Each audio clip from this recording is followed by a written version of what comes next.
and the challenges we go through journey. My name is Eric, your host, and I have the lovely Cinthia here. How you doing, Cinthia? Hi, I'm doing really good. How Good. about you, Eric? I'm doing great. Thank you for asking. So, who is Cinthia? Let's get to know Cinthia. Mm-hmm. Well, I think most people describe Cynthia as um the one who gets it done mostly. Who gets it done? Yeah, Okay. the one who gets it done and somebody that's loud Okay. but has something, direct to say. I think my fiance would probably describe me as like a warm-hearted person. Okay. I think that's mostly. Amazing. Fiance, congratulations. You Mhm. ready for the big day? Yeah. Nice, nice, nice. So, how did you meet your wonderful fiance? Me and Diego met at church, actually. Okay. We met when I think it was 4 years ago or so, 4 or 5 years ago. I was in a relationship at the time when I met him, so I didn't really like pay attention to him as much. Mhm. But then after I went through my breakup, then I reconnected with him through some friends and a youth group that we started at our church. And from there, we just started talking more. Nice, nice. So what brought you to church? What brought me to church? Yeah. So when I was, I think 8 or so, my parents took me to San Benito to do my uh first First communion commitment. and Okay. stuff like that. And I told them that, what the teacher was teaching us one day and stuff like that. But the next day, they told me, "Oh, we're not bringing you back." But I didn't know why. I was Okay. just like, "Okay, I guess." But I do remember being sad because I guess I don't know why, but I liked going to church when I was 8. I don't know why. But then after that, I didn't go to church for I'd say from 8 years old all the way to 21. So how many ever years that is, I don't know math.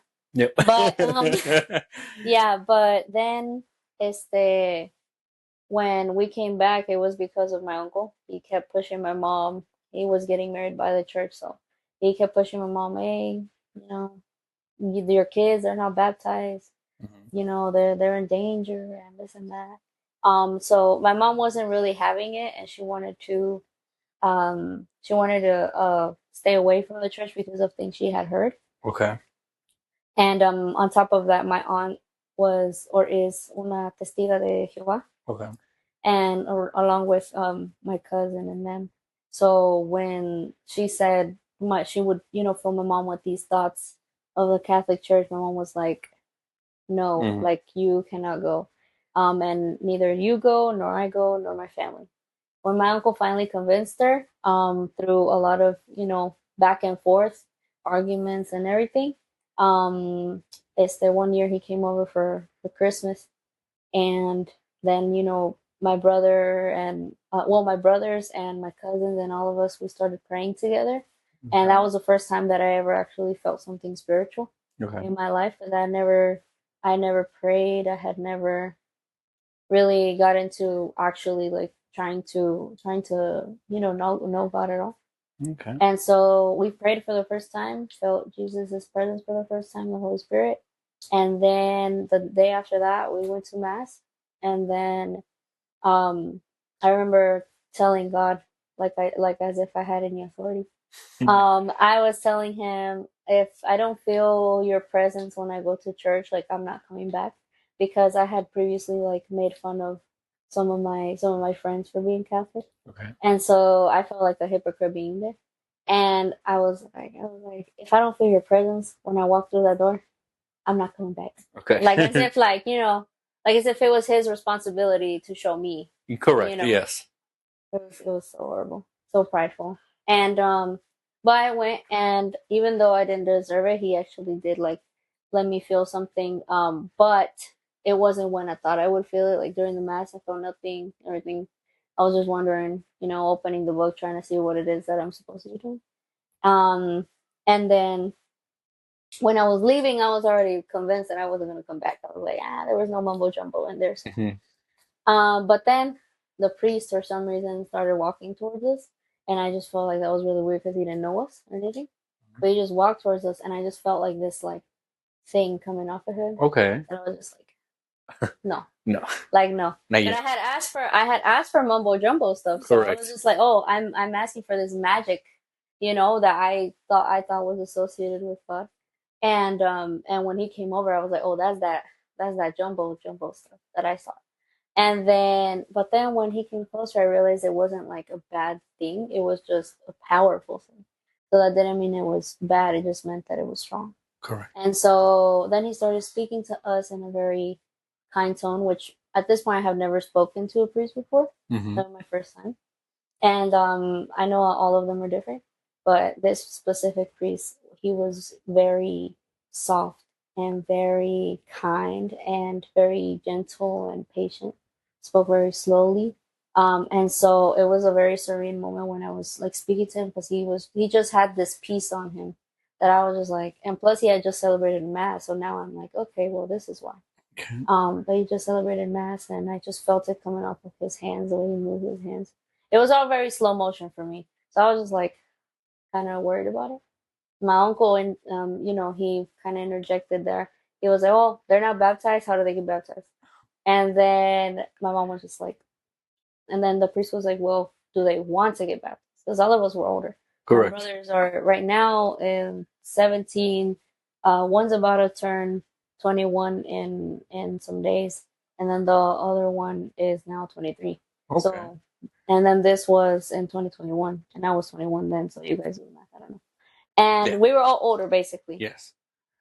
And that's why I wanted to ask us if we wanted to do it, because if we didn't want to do it, then he wasn't going to proceed. Correct. So it's not something that your parents can make you do after a certain point. And then I just said yes, but I said yes because of supposedly my answer, Mm-hmm. my divine answer that I thought that it was. Okay. And then we didn't miss a Sunday ever since. We Okay. didn't miss a Sunday. That's very beautiful. And I Mm-hmm. hear that you are a youth group coordinator for high schoolers. Is that correct? Yeah. What made you start that? What gave you that calling? Oh well, it started. Mm,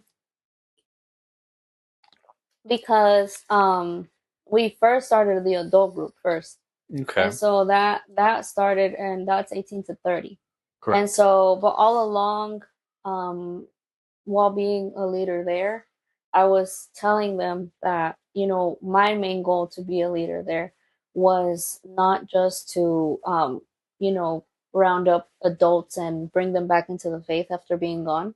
Mhm. My goal was more so give the newer generations a place to go Like a head start. after high school, because like after you finish high school, you're like, where do I go? Mm-hmm. And so that was a space where they would go. For me, it was always about the younger generation, the teens, because of my brothers, especially because my brothers are young. Well, they were younger, and so I was like, no, that's my main goal. So one day we had just changed in our church. We had changed priests. They had like had a new one come in, and I hadn't spoken to them much. Um, but when I was in adoration one day, after I finished praying, I was leaving the church, and one of them like kind of caught me in the middle. And then for some reason, we just started talking about like dystopian books, which like I have like a lot of them here. And I was saying to myself, I was like, why am I talking to him like for 2 hours now about Hunger Games? But then afterwards, like he told me that conversation was the reason why he wanted me to be the youth minister. He would tell me after he hired me. And so when they were telling me that they wanted to hire me, they basically kind of like locked me in a room and then told me like, you're in trouble. And I was like, now what? Because I'm always getting in trouble. And I was like, now what? And they were like, we want you to do this. Do you want to do it? And I was like, yes, I do actually. That's what I've always wanted to do. Nice. And now, yeah, now I'm here. I'm there. Nice. So, if you can elaborate with me, how is it working with people so close to your age, teenagers? Teenagers? Yeah, because I'm guessing it's Lord. different. I'm guessing it's different from the young adult groups to the teenagers, right? So, let us know. Lord. So I want to start off by saying I love them. before I demolish them. Yeah, I hear that, right? um, at the beginning, well, nowadays you see a teenager and they're gonna be goodness, they're not gonna talk to you. Mhm. They're mostly going to just look at you and see if they trust you enough to say something back. Um, my brothers were not like that, but but they were a little bit more on the quiet side, a little bit, but not as much as they are now. Um, and so when I started the youth group, they were all kind of like not talking, and I could tell a lot of them were there because their parents wanted to sign them up and stuff, and they were just kind of sin ganas, whatever. Mhm. But now that we've been doing it since we've been doing it since August of 2020 five. So August, September, October, November, December, January, February. Oh, 6 months now. Oh wow. Okay. 6 months. So in March, 7 months, right? March 2026. Um, we had a meeting yesterday, right? Okay. Yes. And there was 30 of them in there. Wow. And well, there was in the beginning there was 40 to 50, but I guess it was because like the parents just wanted to send them almost. Mhm. And we had different varying ages. We had a lot of like 12-year-olds, and then we had like a lot of like 17-year-olds. Like it was just everyone. Mhm. Now it's kind of like got a median of everyone being from 15 to 16. Okay. So we don't have many 13s or many 17s. But what was I saying? Oh, so yesterday we had a meeting, and now that there's 30, 15 to 7, Mhm. 15 to 16-year-olds in there, they're all like insane. They're insane. Like they are always running around everywhere, and they are always talking now to each other. And it's a beautiful thing to see because they're acting like their age Correct. instead of always just like Mm-hmm. yeah. So instead of always doing that, now they're all like bouncing off of the walls and actually having fun, meeting each other, actually going outside of their little friend groups and trying Mm-hmm. to merge them. So it's definitely challenging on that aspect because now we have a different problem, but it's a good problem that they're talking a lot Okay. and but at least they're happy and they want Correct. to be there. And so it's a wonderful thing to see. That's like the only challenge I think so far is just making sure that they're there not just to socialize but also to learn. But to speak to that, we have some leaders in there that we each picked. Me and my volunteers, like my lovely volunteers. Um, we each picked a child or a youth that we wanted to represent the pack, and so those leaders are now doing a their own little spiritual journey where they feel now that they want to grow in that connection with God. And so it's a beautiful, perfect, inspiring thing to see because I think it's because they feel like they got picked by God through us, Mm-hmm. and so they're putting in a lot of work. I can tell to evangelize to the other kids and to start praying over them and to actually lead them and to help set up and all this stuff. So I think that you see both things. Yeah. Okay. So if you could help me understand, because I know a lot of kids don't like going to youth group because they think it's like Sunday school. Mm, Is there a big difference between youth group and Sunday school faith formation? mm-hmm. Yeah, there is. Because you get to do more activities in the Mm-hmm. youth group. It's not really like teaching based like the classroom. I also do faith formation, but it's for little kids, Mm-hmm. and that's how I knew I wanted to do high schoolers because little. But littler ones, they they don't like being in that school setting either. Nobody really Mm-hmm. does. And so I can tell why a lot of like the kids don't want to go back after they've done their face formation. The main difference is like they have a preset kind of plan of what they're teaching them in the face formation, and then here in youth group, like we have activities and social time. Whereas I think that the schooling is very helpful. The most likely the youth group is going to be more enjoyable. You Okay. know, Have you ever felt unqualified or not ready to proceed with the youth group? I mean. with the kids. Mm-hmm. I don't think I ever felt that honestly, and I don't know if that's bad, but Okay. I just felt ready and anxious to do it. I just wanted to do it so bad that I just didn't think about not being able to do it. I guess the only thing that I was concerned about um was making sure that I did my best and that I got to, save as many as I could so that Okay. they could go there. That's probably because like you can't save everyone. So that's Correct. the only thing but I accepted it pretty early on. Okay. So, what's a thorn you had to grow through in leadership? A thorn in leadership Yeah. when people don't do what I tell them to. I just nah, just fine.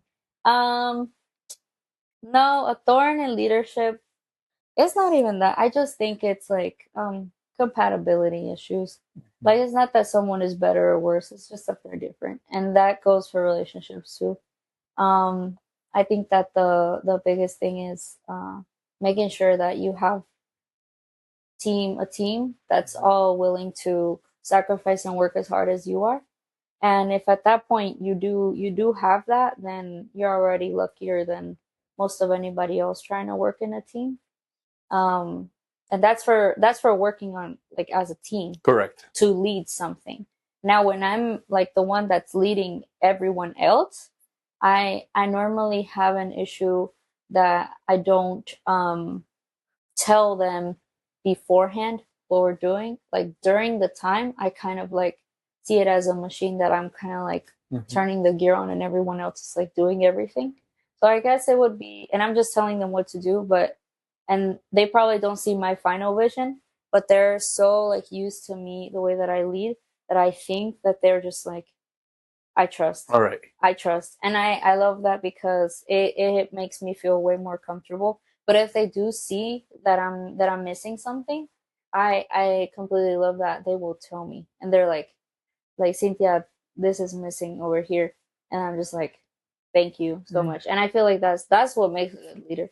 When you Okay. listen to your people and you just do whatever it is that they're saying. Obviously when there's an opinion that like you can't follow through because your plan it it's already going a certain way and you kind of don't want to like make it more complicated, then I see where you could be like, oh no, no se puede. But any anything that I can do to accommodate for what they're saying or any idea that I can incorporate into the plan of the day, I excuse me, I definitely will. All right. So, what's your end goal with the youth group? End Like, goal? yeah, what's your end goal? Yeah, I told father, I want to have army Okay. with artillery.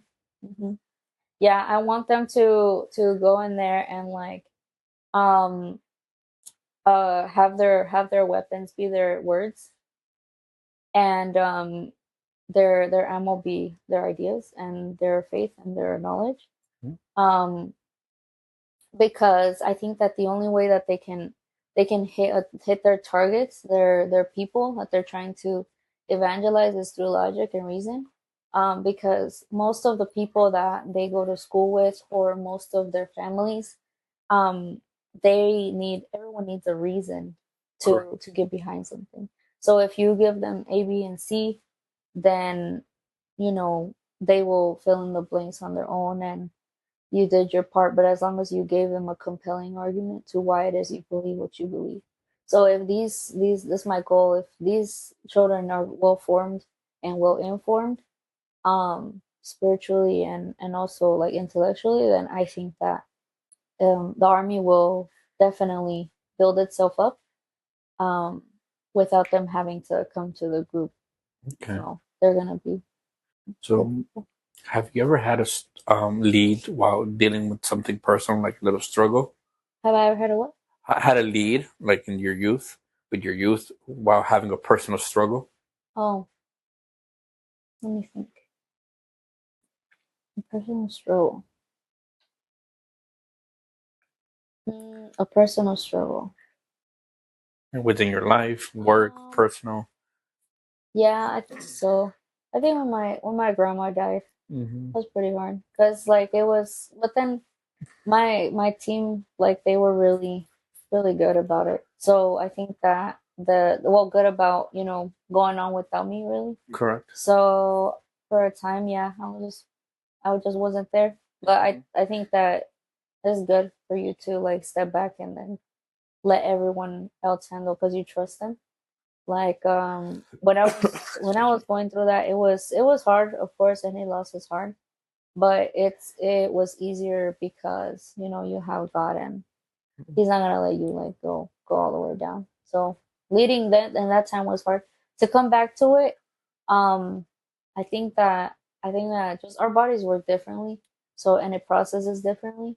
So for me, my survival instinct is just like keep going, keep going. Keep going. Yeah. So I think that in a way it was really, really good for me to have that long break and then come back and then just keep going. Um, yeah, and then I guess another time that I can think of, it was pretty hard because me and my fiance, we had to go to DC to ask for some money for our wedding, some padrinos, Mm-hmm. and to invite people and stuff. And so I left my people with the kids. I was like, they got it, I can handle it. I can't. They were calling me a lot. They were calling me a lot that day, and I was very a little stressed when I was away, because I was like, what is going on over there? And I'm in DC and they're here in North Carolina. I was just like, are they? We gotta go back. Like Gotta go right now. back. Like we gotta go back. I feel like they're gonna lose their heads. But they didn't lose their heads. When I came back, they were on. So So nothing caught on fire. no, Nothing. no, nothing, no, nothing like that happened. So it was fine. Okay, so bouncing off of that, how are you balancing youth ministry and preparing for your big day? Mm, let's see. I just have days where I just split up stuff. Mm-hmm. I split up doing my wedding stuff, and then going to the office at the church and working. So it's really just a matter of schedule and timing. And then obviously I have my personal life where like I have like a lot of cats. So I gotta, make sure that all of them are taken care of. So we just got like automatic feeders and then automatic water and then Okay. automatic teller. So my cats are taken care of. And then my family is it's I think my family is the one that's taking a bigger toll than Okay. anyone else, Okay. probably because I'm so busy with this stuff that I don't get to see them as often. Okay. That's what was I gonna ask? What advice would you give a young woman who wants to have both purpose and partnership? Purpose and partnership. Yep. Purpose and partnership, as in Like partnership, purpose, like helping in the church, and Mm-hmm. anyway, if the youth ministry choir, whatever her calling is, and having that marriage life. Oh, well, this is probably like not gonna be like 100%, but just find a good husband. Find a good husband. Yeah, that's it. Just find a good one, because as long as you are going through whatever you're going through in your personal life, which will be always, you're always going to be going through something. Mm-hmm. Among that, you're always going to be yourself. You're always going to have hobbies, preferences, whatever that may be: gym, reading, work. If work is your hobby, for some people love what they do, then you just need a good husband. I don't have a family yet. Soon I will have a family, with a child and everything. But that doesn't mean that one of those things like has to completely stop. I know some have to slow down, but I think it just depends if your husband is there. If he's there and he cares about you as much as, like God said, as much as Jesus loves his church. Mm-hmm. Literally, like, there's nothing that you can't do, like, in that partnership. Like, not you will have limitations, but there'll be safety bounds. They won't be restrictions. Okay. I think that's how I think of it. I think it's like a safety circle, more so than a cage, because if it was a cage, that means that you like actively want to get out and go outside.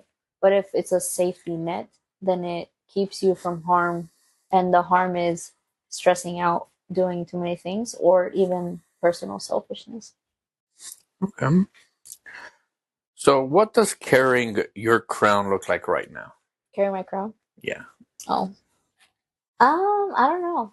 Can you kind of like emphasize on or be more descriptive of what that crown is? So, to go around with the podcast, it's called, in the meaning of the podcast called Crown of Thorns, a voice of faith. So basically, the thorns is our sins, the things that Mm, took us away from God, forming together to form that crown that is now what we have on top of us. That is the love for Jesus Christ. right.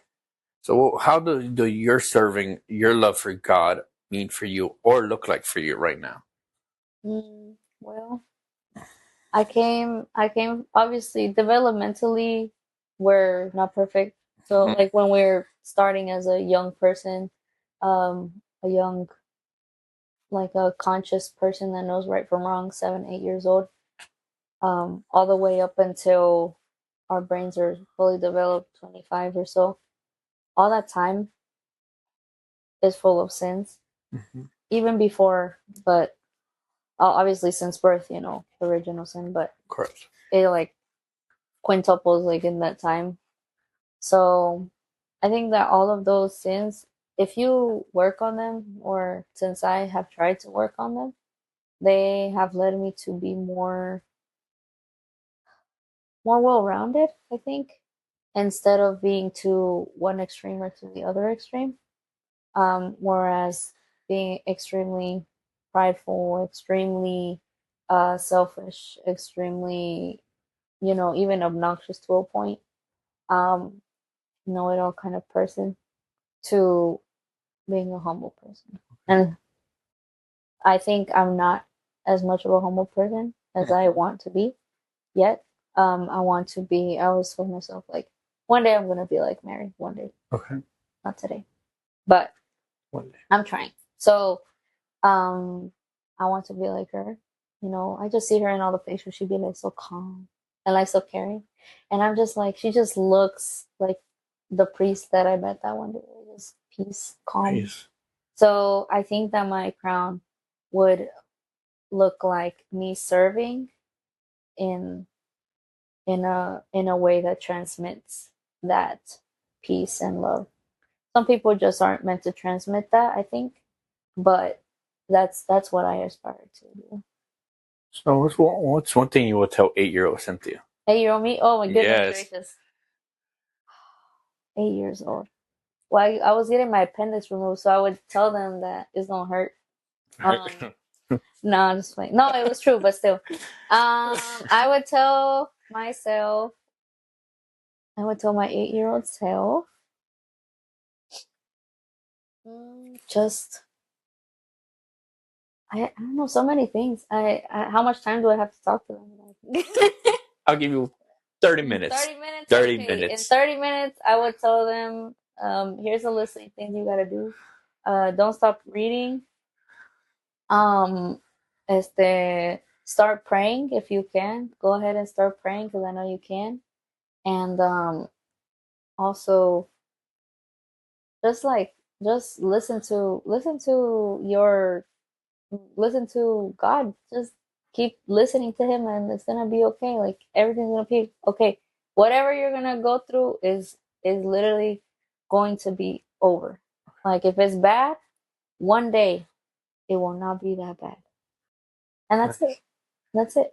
Okay. Now let's say you had 5 minutes with God. 5 minutes with God. 5 minutes with God. Cup of coffee. Your favorite coffee you want. I don't like coffee. Your favorite drink. Your favorite refresher. Yeah. You're in God. 5, 10 minutes. 5, 10 minutes. What would you ask him? What would you tell him? That's a really good question. I mean, we talk to him all the time, but if I could get an answer back, like Mm-hmm. verbally, mm, I guess I this is obscure, but I always wanted to like him to just tell me what he likes the most about me, Okay. maybe like why he made me, or if there was a time where he just wishes that I would have listened, so that way I could like see the signs better, I guess, for things. Things like that. Oops. I can't do it. Oh, there it goes. Yeah. Just ask him. Uh,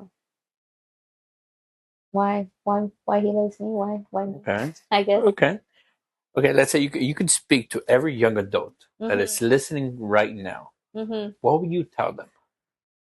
What would I tell him? You have How old are they? our age. Our age? Our age. Oh, if they're our age, I would tell them if you're not in the faith, ask yourself why. Mm-hmm. If you're not Catholic and you're Protestant, or if you're another religion, um, maybe speak speak your differences. Obviously respectfully, but search out reasons why we do things the way we do instead of going off public opinion and also public propaganda. And but if you're Catholic and you're currently in the faith, is search out people that are like you. And if you're Catholic but don't practice, then I would say to them, if there's something missing from your life, try coming back with a open mind, and maybe you'll find what it is that you're looking for, which most of the time is God. We're just trying to fill up whatever it is that we don't feel with other things. Amazing, amazing. So before we wrap things up, anything else you want to say, add, ask? No, I think just thank you for having me, and I appreciate you starting doing this. I think that if it reaches a lot of people, I think that it'll be good eventually to have more topics and stuff Correct. so that we can come back and do this again. Of course. All right. Well, thank you so much for your time. I know you're a very busy young lady. Always. Thank you so much for your time. And guys, thank you for listening. Stay tuned because we have more episodes coming out soon. And thank you so much. Okay. Thank you.